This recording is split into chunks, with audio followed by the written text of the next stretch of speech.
दिवाळीच्या सुट्टीचं औचित्य साधून Khardikar classes, Raksharchan charitable trust, Archana theatre आणि सिद्धांत प्रोडक्शन आयोजित ही स्वामींची इच्छा अशक्य ही शक्य करतील स्वामी या नाट्यप्रयोगात स्वामी भक्तांचा उत्स्फूर्त असा प्रतिसाद लाभला आहे. खर्डीकर क्लासेस व रक्षार्चना चॅरिटेबल ट्रस्टच्या माध्यमातून ही स्वामींची इच्छा अर्थातच अशक्य ही शक्य करतील स्वामी या नाटकाचा प्रयोग सादर करण्यात आला आहे. ठाण्यातील गडकरी रंगायत येथे हा कार्यक्रम आयोजित करण्यात आला होता.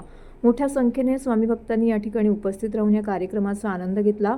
बालकलाकारांनी विविध भूमिका साकारून स्वामींची महती नाटकातून या ठिकाणी सादर केली.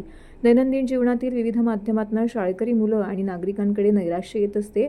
अशातच अध्यात्माच्या माध्यमातून हे नैराश्य दूर होते हे या नाटकातून दाखवण्यात आलं. याचे अनुभव या नाटकाच्या माध्यमातून इथे कथन करण्यात आले.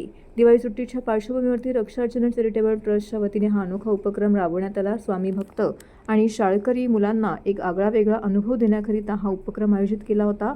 या कार्यक्रमास प्रमुख अतिथी म्हणून खासदार नरेश मस्के, भाजपाचे ठाणे शहर अध्यक्ष संदीप लेले, माजी नगरसेविका मृणाल पेंडसे, प्रतिभा मडवी त्याचबरोबर खर्डीकर क्लासेसचे पदाधिकारी उपस्थित होते. या कार्यक्रमांतर्गत उपस्थित मान्यवरांच्या हस्ते विविध क्षेत्रात उल्लेखनीय कामगिरी करणाऱ्या गुणवंतांचा सत्कार करण्यात आला.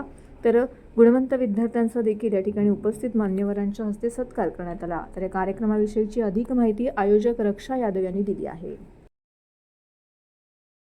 आज आम्ही रक्षार्चना चॅरिटेबल ट्रस्ट आणि खर्डीकर शिक्षण प्रसारक मंडळ या दोन संस्थेच्या विद्यमाने आम्ही आज हा इथे कार्यक्रम ठेवला आणि दिवाळीची सुट्टी या अनुषंगाने आम्ही पालक आणि विद्यार्थी या दोघांनाही ही श्रींची इच्छा हे नाट्यप्रयोग आम्ही इथे सादर केलं.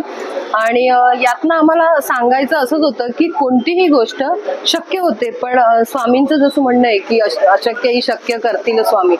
पालकांनी आणि विद्यार्थ्यांनी दोघांनीही हे लक्ष ठेवा की मुलांकडनं ते शक्य होईल, पण आपण करून घेणं तितकंच गरजेचं आहे. घाबरून किंवा मुलांना निराश होऊन चालणार नाही, असं आमचं यामागे सांगण्याचा उद्देश होता.